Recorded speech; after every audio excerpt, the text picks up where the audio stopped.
오늘도 우리 예배 가운데 함께 하신 주님을 찬양합니다. 그리고 예배를 통해서 오늘도 우리와 함께 하신 하나님, 우리를 안으시고 붙드시는 그 하나님을 경험하시는 우리 모두가 되시길 주의 이름으로 축복합니다. 벌써 한 해를 시작한 지 어제 같은데 마지막 주간이 되었습니다. 참 시간이 빠르게 흐르는 것 같습니다. 그래서 이 시간은 화살과 같다라는 말이 새삼 이렇게 체감되는 그런 시간입니다. 한때 유명한 희곡 작가 이 영국의 버나드 쇼가 살았습니다. 평소 이 사람은 유머가 넘쳤는데 이 사람은 죽어가면서도 죽음의 자리에서도 유머 있는 말을 했습니다. 내 우물쭈물하다 끝내 이렇게 될 줄 알았지, 이렇게 말을 하고 세상을 떠났다라고 합니다. 제가 이렇게 우물쭈물하다 이렇게 살 줄 알았지, 이렇게 될 줄 알았지 라는 말을 그 부분을 읽으면서 참 공감을 했습니다. 그래, 한 해 동안 우물쭈물하다가 여기까지 왔구나 라는 생각. 이 우물쭈물이라는 말이 우리의 상황을 정확히 말해주는 표현이 아닌가라는 생각이 들었습니다. 우리도 한번 해볼까요? 좌우에 있는 분들하고 한번. 내 우물쭈물 살다가 이렇게 될 줄 알았지. 동의하십니까? 네. 지난 한 해 정말 정신없이 산 한 해였습니다. 그러나 아무것도 한 거 없이 우물쭈물 살아온 한 해가 아니었나라는 생각이 참 이 시점에 많이 듭니다. 그런데 중요한 것은 이것입니다. 여기까지 잘 왔다라는 것입니다.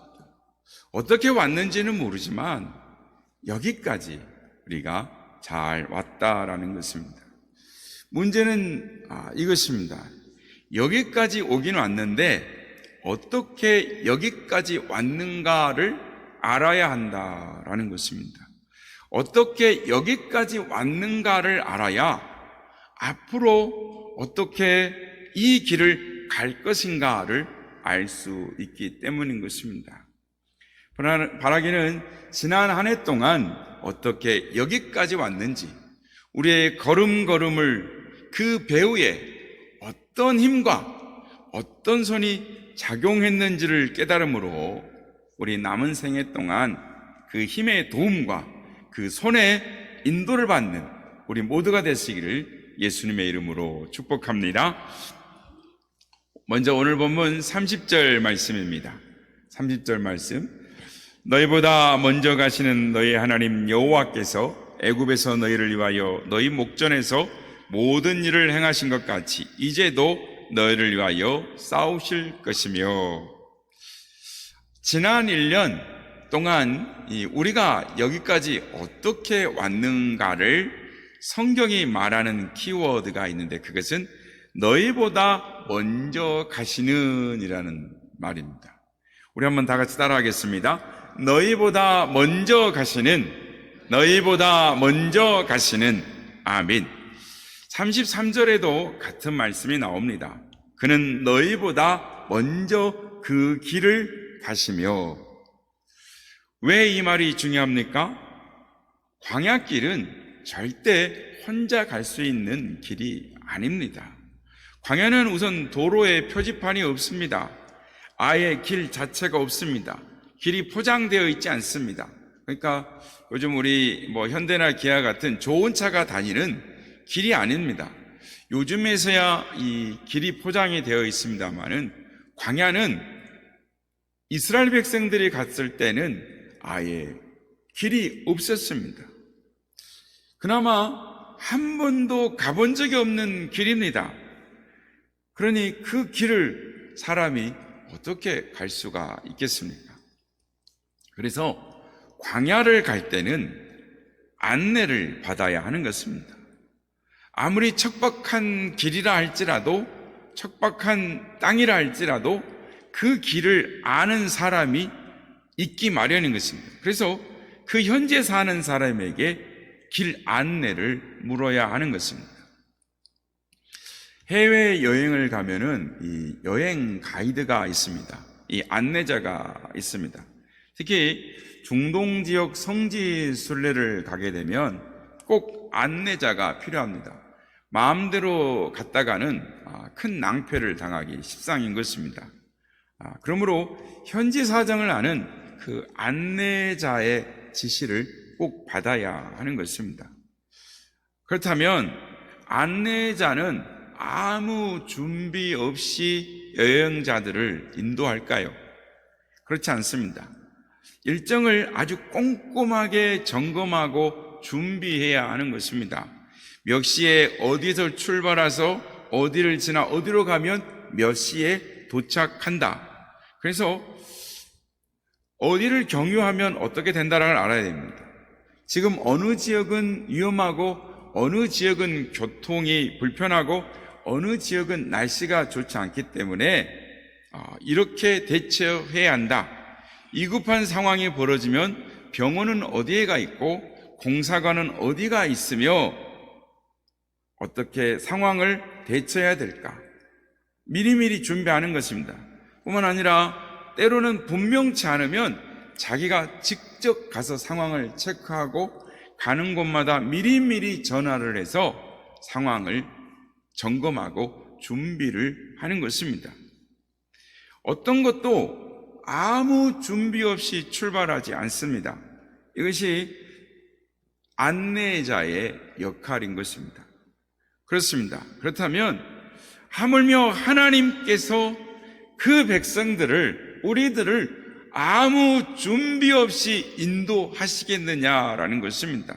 한낱 여행 가이들도 여행객을 위해서 좋은 길로, 안전한 길로 인도하게 해서 준비하는데, 사랑이 많으신 우리 아버지 하나님께서 당신의 자녀들, 그의 백성들을 위험한 길로, 사고날 길로 인도하겠느냐는 것입니다. 아닙니다. 절대 아닌 것입니다. 선하신 하나님이 우리보다 앞서서 가십니다. 선하신 그분이 가장 좋은 길로, 가장 안전한 길로 우리를 인도하시는 것입니다. 성경에는 하나님이 우리 앞에 앞서 가신다라는 말로 가득 차 있습니다. 그것의 최초의 기록은 이스라엘 백성들이 홍해를 건널 때 이 말씀이 나옵니다. 출애굽기 13장 21절 말씀입니다.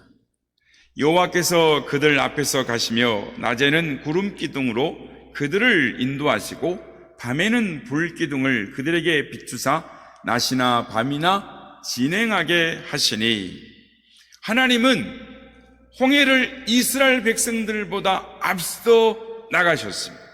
광야를 지날 때도 하나님은 그들보다 앞서 지나가셨습니다. 이스라엘 백성들의 광야 40년 생활 내내 하나님은 그들보다 항상 앞서서 나가셨습니다. 출애굽기 23장 20절 말씀입니다. 내가 사자를 내 앞서 보내어 길에서 너를 보호하여 너를 내가 예비한 곳에 이르게 하리라.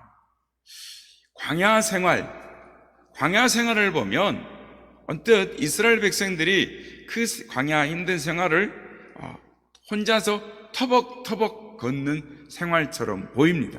그러나 영적인 눈을 뜨고 보면 하나님이 그들과 함께 하실 뿐만 아니라 그들보다 앞서 행하셨다라는 것입니다. 누가 먼저 광야를 갔습니까? 우리는 모세라고 생각합니다. 아닙니다. 하나님입니다. 누가 먼저 가나안 땅에 들어갔습니까? 우리는 여호수아라고 생각합니다. 아닙니다. 하나님입니다. 하나님이 앞서 가시는 것입니다. 하나님이 앞서서 행하셨다. 사실 우리는 한 일이 없습니다. 홍해를 건너기 전에 모세가 한 말이 있습니다. 출애굽기 14장 14절 말씀입니다. 여호와께서 너희를 위하여 싸우시리니 너희는 가만히 있을지니라. 여기서 가만히 있어라는 말은 하나 보여주시겠어요? 라틴어로 바가테라고 합니다. 바가테, 알파벳 그대로 읽으면 되는데 라틴어는 바가테, 가만히 있어, 가만히 있다라는 말인데, 영어의 휴가라는 베이케이션이 이 말에서 유래한 것입니다. 우리가 휴가를 떠나면 누가 일합니까? 하나님이 일하시겠다고 하십니다. 하나님이 우리가 손을 놓을 때 그분이 일하시는 것입니다. 홍해를 건널 때, 이스라엘이 광야를 건널 때 이스라엘 백성들이 한 일이 없습니다. 하나님이 다 하셨습니다. 우리가 광야 같은 인생을 살아왔습니다. 광야 같은 지난 1년 생활을 언뜻 뒤돌아보면 우리가 살아온 것 같습니다. 그러나 믿음의 눈을 들어보면 우리가 한 것이 별로 없습니다. 우리가 휴가를 가서 마치 휴가를 간 것처럼 손을 놓을 때 하나님이 일하셨습니다. 우리가 어디로 갈지 몰라 방황할 때 하나님이 앞서서 나가시고 앞서 행하셨습니다. 앞서 행하신 것만이 아닙니다. 오늘 보면 31절 말씀입니다. 신명기 1장 31절, 광야에서도 너희가 당하였거니와 사람이 자기의 아들을 아는 것 같이 너희 하나님 여호와께서 너희가 걸어온 길에서 너희를 안으사 이곳까지 이르게 하셨느니라. 아멘. 하나님께서 앞서 행하실 뿐만 아니라 하나님께서 우리를 안으사 이 자리까지 안고 오셨다라는 것입니다. 여러분, 다들 자녀를 사랑하시죠? 자녀를 안아보신 적이 있으십니까? 자녀를 가장 사랑하는 것은 자녀를 안아주는 것입니다. 왜냐하면 우리는 광야를 우연히 건너는 것이 아닙니다. 하나님이 우리를 안고 오셨습니다. 케네스 베일이라는 유명한 이 학자가 있습니다.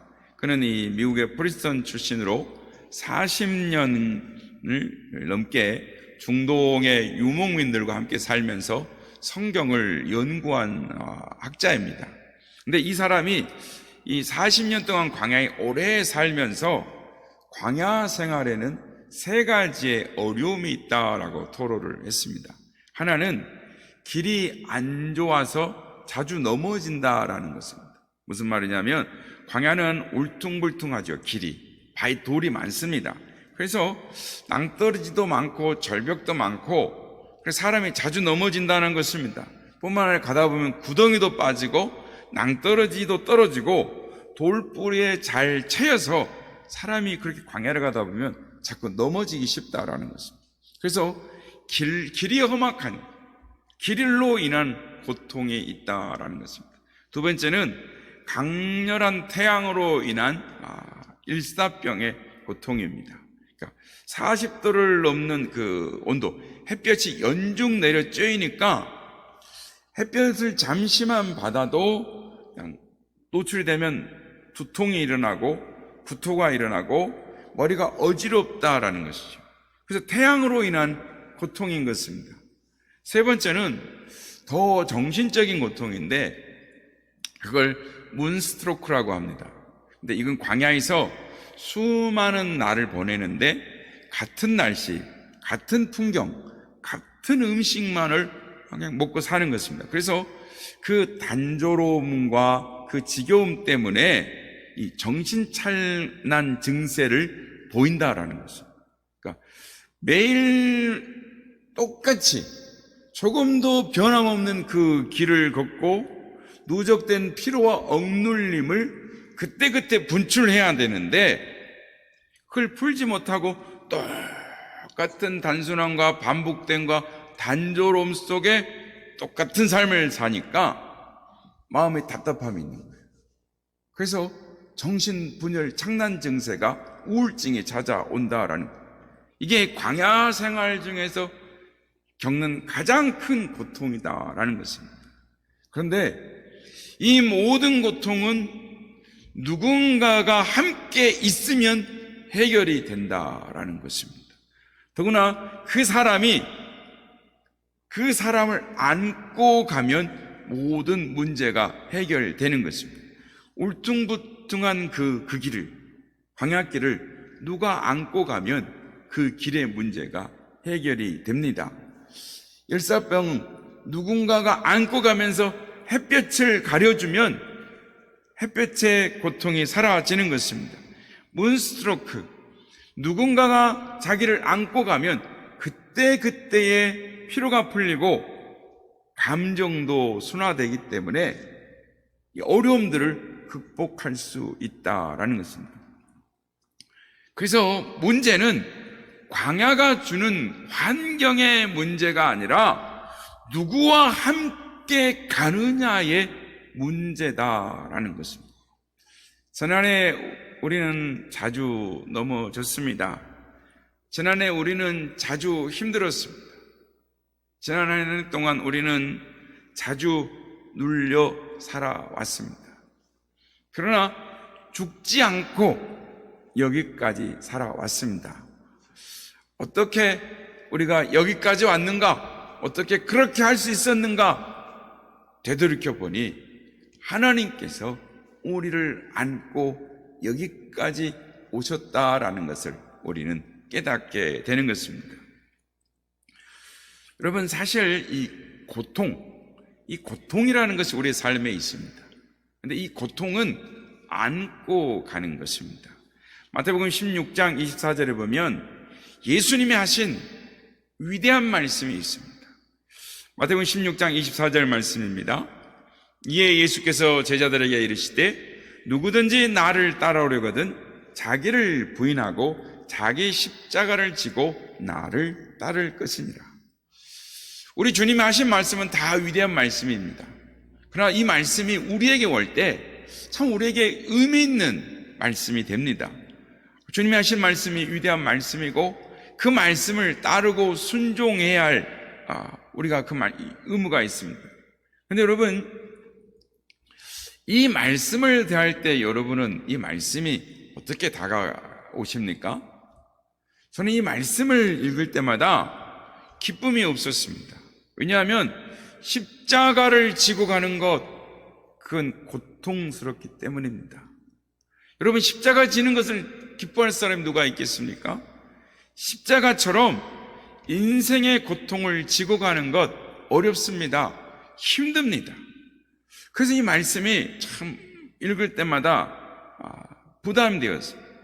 그런데 어느 날 이 말씀을 이렇게 묵상하고 연구하면서 큰 자유를 얻었습니다. 이 말씀에 십자가를 지라라는 말의 원어 헬라어로 보면 바스타제인이라는 이 표현을 쓰는데요. 이 말의 뜻의 의미가 중요합니다. 이 말은 귀중한 것을 품다, 가슴에 안다라는 뜻이 있습니다. 그러니까 무슨 말이냐면 이 말은 마치 어머니가 아기를 안고 갈 때 안는 것처럼 안다라는 말입니다. 그래서 마태복음 16장 24절을 원문의 뜻대로 표현해서 읽으면 누구든지 나를 따라오려거든 자기를 부인하고 자기 십자가를 안고 나를 따를 것이니라 라고 말씀을 합니다. 성도 여러분, 십자가는 지고 가는 것이 아니라 안고 가는 것입니다. 십자가는 마지못해서 지고 가는 것이 아니라 사랑스럽게 안고 가는 것입니다. 십자가는 어쩔 수 없이 끌고 가는 것이 아니라 소망 가운데 소중하게 품고 가는 것입니다. 성도 여러분, 인생의 광야에서 우리는 여러 종류의 고통을 당할 수 있습니다. 움푹 꺼진 길 때문에 넘어질 수 있습니다. 내려 쬐는 뜨거운 태양 때문에 머리가 아프고 쓰러질 수 있습니다. 단조로운 환경과 음식 때문에 지칠 수도 있습니다. 그러나 이것들은 우리가 힘들게 짊어지고 가는 무거운 짐이 아닙니다. 사랑스럽게 안고 가야 합니다. 고통은 지고 가면 힘듭니다. 안고 가야 가볍습니다.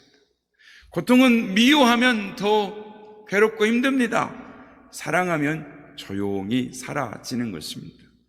하나님이 우리를 안고 가신 것처럼 우리도 인생의 고통을 안고 가야 하는 것입니다. 신명기 1장 31절 말씀입니다.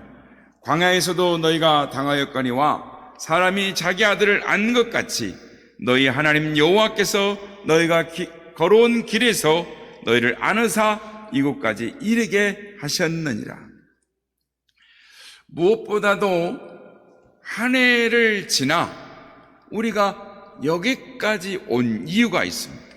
그게 33절 말씀입니다. 33절, 그는 너희보다 먼저 그 길을 가시며 장막질 곳을 찾으시고 밤에는 불로 낮에는 구름으로 너희가 갈 길을 지시하신 자이시니라. 앞서가신 하나님께서 그 백성 이스라엘 백성들을 끌고 가신, 이끌고 가신 방법은 구름 기둥과 불 기둥이었습니다. 낮에는 구름 기둥으로 밤에는 불 기둥이 백성들 앞에서 백성들을 인도했습니다. 이 구름 기둥과 이 불 기둥이 백성들 앞에 있었다는 것이 중요합니다. 여러분, 왜 구름 기둥과 불 기둥이 백성들 앞에 있는 것이 중요합니까? 광야에서 있는 이 이스라엘 백성들이 가나안으로 가는 두 가지의 태도가 이유가 있을 수 있기 때문인 것입니다. 하나는 광야가 싫어서 가고, 다른 하나는 가나안이 좋아서 가는 것입니다. 하나는 광야에서 쫓겨나서 가는 것이고, 다른 하나는 가나안이 불러서 가는 것입니다. 결과는 같습니다. 광야를 가고 있습니다. 광야를 벗어나서 가나안으로 가는 것은 같습니다. 그러나 그 동기와 결과에는 엄청난 차이가 있습니다. 쫓겨가도 가는 것이지만 행복하지 않습니다. 가나안이 불러서 가야 행복한 것입니다. 구름기둥과 불기둥이 이스라엘 백성들의 뒤에 있지 않고 이스라엘 백성들 앞에 있었다는 것을 여러분 기억해야 하는 것입니다. 광야를 행진하는 백성들 앞에 구름기둥과 불기둥이 있습니다. 이스라엘 백성들은 그것을 보고 가야 하는 것입니다. 언제나 바라볼 것이 그 앞에 있었습니다. 이스라엘 백성들은 하나님이 이끌었기 때문에, 앞에서 이끌었기 때문에 따라간 것입니다. 광야가 뒤에서 밀어서 간 것이 아닙니다. 하나님이 앞에서 이끌었기 때문에, 가나안의 희망과 비전 때문에 앞으로 갔던 것이지, 애굽 생활이 지겨워서 광야에 쫓겨서 간 것이 아니다라는 말. 이것이 신앙인이 광야 같은 삶을 사는 두 가지의 방식인 것입니다. 하나는 쫓김을 받는 삶이고, 다른 하나는 부름을 받는 삶인 것입니다. 쫓기는 삶의 특징 중에 하나는 사람에 의해서 좌지우지 된다는 것입니다. 또 다른 하나는 과거에 붙잡혀 산다라는 것입니다. 쫓기며 살았던 대표적인 구약의 사람 중에 한 사람이 사울 왕입니다. 사울은 이스라엘의 왕이었지만 누군가에 쫓기며 살았습니다. 아무도 그를 쫓는 사람은 없었지만 그는 늘 다윗에게 쫓기면서 살았습니다. 그의 인생의 표준은 하나님이 아니라 다윗이었습니다. 그는 하나님의 말씀에 따라 좌지우지되는 삶이 아니라 다윗에 의해 좌지우지되는 삶이었습니다. 다윗이 잘 나가면 싫고 다윗이 망하면 좋습니다. 다윗의 기쁨은 그의 슬픔이었고 다윗의 고통은 그의 기쁨이었습니다. 다윗이 있는 한 그는 행복할 수 없었습니다. 그래서 그는 다윗을 죽이려고 했습니다. 그러나 그는 다윗을 죽이기 전에 먼저 그가 죽었습니다. 성도 여러분, 어떻습니까? 여러분은 혹시 여러분도 어떤 사람에게 붙잡혀 삽니까? 어떤 사람이 늘 마음속에 있습니까? 그 사람 때문에 기도도 안 되고 그 사람 만날까 두렵고 그 사람의 일투족에 신경이 쓰이십니까? 쫓기는 삶입니다. 결코 행복하지 않습니다. 쫓기는 삶은 성취지향적인 삶입니다. 무언가 이루어야 성공이라고 생각하는 것입니다. 쫓기는 삶은 자기 집착적인 삶입니다. 뭔가 이루기에 골몰하는 것입니다. 부지런하고 열심히 있지만 하나님을 사랑해서 하는 열심이 아니라 자기 성취 때문에 열심인 것입니다. 모든 것을 경쟁적으로 하고 어떤 사람을 이기는 것이 그의 목표입니다. 이것이 쫓기는 삶인 것입니다. 여러분, 쫓기는 삶의 반대는 부름받는 삶입니다. 부름받고 사는 삶. 부름받고 사는 삶의 특징은 하나는 하나님 중심이고 또 하나는 미래지향적인 삶인 것입니다. 부름받은 삶은 늘 하나님과 자신의 관계를 생각합니다.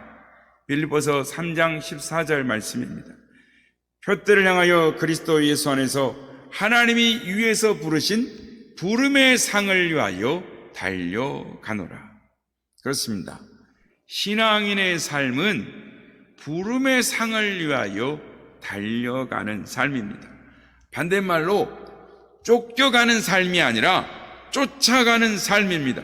하나님이 부르신 부름의 상을 쫓아가는 사람, 부름의 상을 위하여 달려가는 사람이라는 것입니다.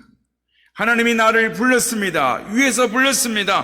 하나님이 나를 인도합니다. 앞에서 인도합니다. 나는 그 인도를 따라가는 것입니다. 사람들이 뭐라고 해도 그것이 중요하지 않습니다. 나는 하나님의 음성만 들을 뿐입니다. 오직 하나님의 음성을 듣는 것이 중요한 것입니다. 옛날에 한 인디언 주장이 임종을 맞아 세 아들에게 말했습니다. 아들들아, 이제 내가 떠날 때가 되었단다. 너희 중에 하나가 나를 이어 추장이 되어야 될 터인데 이제 숙제를 내겠다. 저 산 위에 올라가서 뭔가 귀중한 거 한 가지를 나에게 가지고 오너라 라고 말을 했습니다. 며칠 지나서 세 아들이 왔습니다. 먼저 큰 아들이 아버지께 말합니다. 아버지, 저 산에서 아주 귀하고 아름다운 꽃을 발견했습니다. 이 꽃을 아버지께 드립니다. 이 꽃은 보기도 아름답고 향기가 좋아 아버지를 기쁘게 했습니다. 둘째가 말합니다. 아버지, 저는 저 산에서 아름답고 영롱한 진주를 하나 발견했습니다. 값으로 따진다면 이 진주는 어마어마한 가치가 있는 것일 것입니다. 이 진주를 아버지께 드립니다 라고 말합니다. 그런데 막내 아들은 아무것도 들고 오지 않았습니다. 아버지가 물었습니다. 아들아, 너는 아무것도 가지고 오지 않았느냐? 막내가 말합니다. 아버지, 저는 아무것도 가지고 오지 않았습니다만 저는 한 가지를 보았습니다. 제가 산 정상에 올라서 산 너머를 바라볼 때 끝없이 펼쳐진 아름다운 초원을 봤습니다. 우리가 사는 곳과는 비교할 수 없이 넓고 아름다운 곳이었습니다. 우리가 그곳으로 옮겨가면 우리는 큰 부족을 이루고 잘 살게 될 것입니다. 주장이 가지고 있던 지팡이를 막내에게 건네해 주었습니다. 그리고 미소 지으며 세상을 떠났습니다. 그렇습니다. 지금 우리가 무엇을 보느냐가 중요하지 않습니다. 지금 우리가 무엇을 가지고 있느냐가 중요하지 않습니다. 하나님이 하늘에서 부르신 부름의 상을 따라 내일 우리에게 무엇이 있느냐, 그것이 중요한 것입니다. 앞서가시는 하나님을 따라가는 우리 앞에 찬란한 미래가 있다라는 것입니다. 사랑하는 성도 여러분, 예수를 믿는다라는 것은 쫓겨다니는 삶을 끝내는 것입니다. 예수를 믿는다라는 것은 오직 예수님에게만 붙잡혀서 하늘의 부름을 향하여 앞으로 달려나가는 것입니다. 여러분, 지금 우리는 광야에 있습니다. 그러나 우리가 지금 광야에 있다는 것이 중요하지 않습니다. 우리는 이미 가나안 사람이라는 것이 중요한 것입니다. 하나님이 우리에게 말씀하십니다. 시편 32편 8절 말씀입니다. 내가 내 갈 길을 가르쳐 보이고 너를 주목하여 훈계하리로다. 올 한 해 동안도 우리보다 앞서 나아가 인도하신 하나님께서 앞으로도 우리를 인도해 가실 것입니다. 하나님께서 우리의 모두의 길을 밝히 보여주시고 앞서 가시며 구름기둥과 불기둥으로 우리의 인생길을 인도해 주실 것입니다. 바라기는 오늘 우리가 한 해 이루어진 일이 없다, 우물쭈물 살아왔다 라고 바라는 것이 아니라 하나님께서 지금도 우리보다 앞서 갔으며 앞서 행하시며 앞서 싸우시며 구름기둥으로 불기둥으로 우리를 인도하고 계심을 믿고 하늘의 부름 받은 그 부름의 상을 향하여 담대하게 믿음으로 앞을 향하여 희망찬 새해를 향하여 나아가시는 우리 모두가 다 되시기를 예수님의 이름으로 축복합니다.